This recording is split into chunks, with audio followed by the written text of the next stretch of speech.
Alright, hi students. Next question बड़ा अच्छा question है। कोऑर्डिनेट ज्योमेट्री, वो भी triangle centre, ortho centre, ortho centre. Ortho centre क्या होता है वैसे? एच।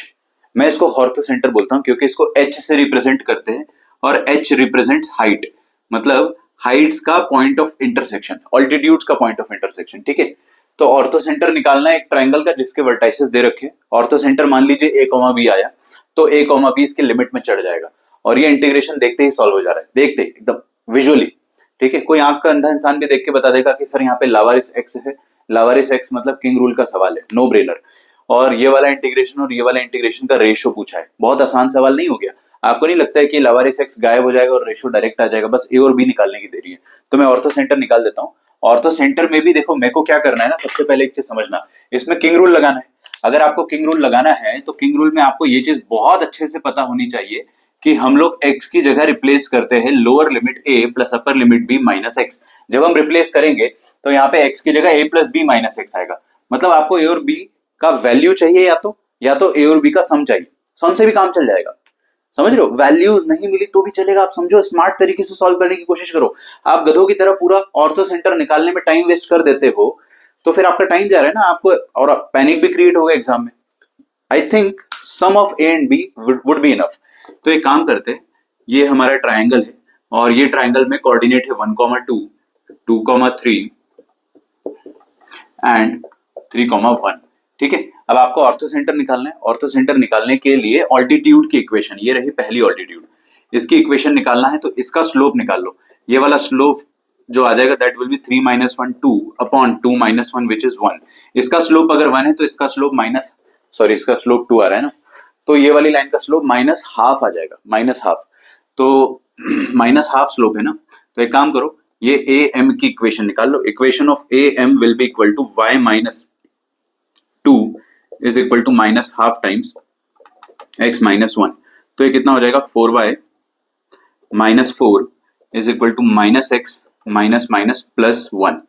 तो यहां से मिलेगा आपको x plus 4y minus 5 is equal to 0। शांति रखे एकदम, है ना। दूसरा वाला ऑल्टीट्यूड भी निकाल लेता हूं मैं। सेकंड ऑल्टीट्यूड अपन 2,3 से निकालते हैं। खैर स्लोप निकाल लेते हैं पहले। इसका स्लोप कितना आ रहा है?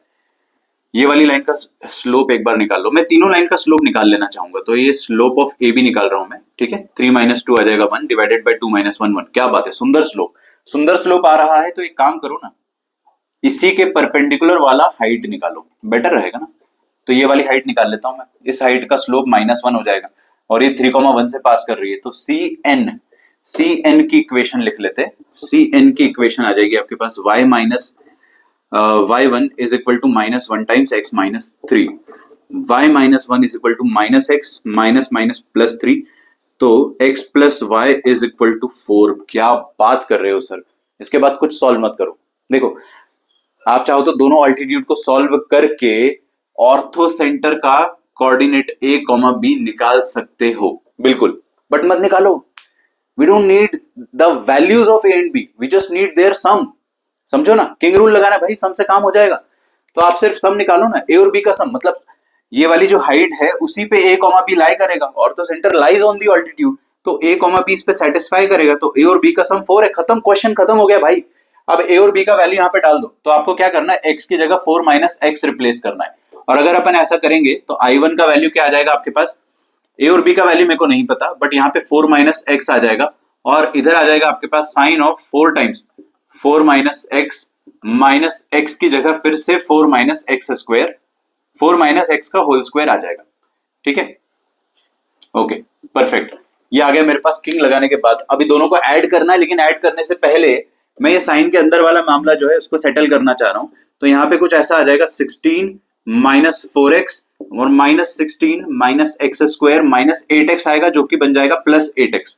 ओके, चलिए, ये इंटीग्रेशन के अंदर चल रहा है। a और b का इंडिविजुअल वैल्यू मैंने निकाला नहीं है, अगर जरूरत पड़ती है तो we will have time for that.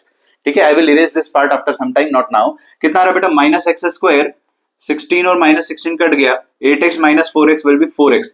तो आपके पास आ जाएगा 4x minus X square inside sine, ये साइन के अंदर आ रहा है। और ये क्या है? ये आ रहा है किंग रूल लगाने के बाद का वैल्यू। किंग रूल लगाने के बाद ये 4 माइनस एक्स को भूल मत जाना प्लीज। 4 माइनस एक्स भी आएगा बाहर, है ना, तो बाहर में आ जाएगा 4 minus x into sine of 4x minus X square. Okay, done and dusted. दोनों को ऐड करो, किंग लगाया, ऐड किया, ऐड करोगे तो i1 plus i1 will be equal to 2i1। 2i1 का वैल्यू कितना आ जाएगा, देखो 4 माइनस एक्स और 4 माइनस एक्स में x कट जाता है, तो आपको मिलेगा डायरेक्टली a से लेकर b तक sine of 4x minus X square, ठीक है, का वैल्यू। और आप अगर ध्यान से देखेंगे, तो ये i2 ही है। i2 क्या है, a से b का integration sine 4x minus X square, और i1 में भी सेम चीज है, बस x लगा हुआ था। अब हमारे पास 2i1 का वैल्यू आ गया है, इसमें आप 2 और 2 को काट दो तो आपको पता चलेगा कि i1 is 2 times i2। Check करो, i1 इज 2 टाइम्स i2। तो यहां पर मैं ऐसा कुछ लिख रहा हूं कि, सॉरी, होता है, कभी कभी होता है, तो i1 is equal to 2 times i2। Okay, और आपको i1 अपॉन i2 चाहिए, ये लो, i1 अपॉन i2 का वैल्यू कितना आ जाएगा आपके पास, 2, और उसका 36 गुना। पता नहीं क्यों इन्होंने ऐसा पूछा, कंफ्यूज करने के लिए, बट क्या फर्क पड़ता है। तो ये आ जाएगा आपके पास 36 into 2 which is equal to 72। खत्म। बहुत ही आसान क्वेश्चन था। अगर आप ऑर्थो सेंटर को देख के डर जाते हो, पैनिक करते हो, या फिर आपको टाइम लगता है, आप ए और बी का वैल्यू देखो, निकालने की जरूरत ही नहीं थी। ये छोटी छोटी चीजें, अगर आपका इंटीग्रेशन स्ट्रांग है तो आप सोच पाओगे कि सम चाहिए, वैल्यूज नहीं चाहिए। चलिए अगले क्वेश्चन की तरफ आगे बढ़ते हैं, तुरंत लाइक कर दीजिए। And next question will be of 2024 only. पूरी सीरीज हम लोग खत्म करेंगे 2024 की पहले।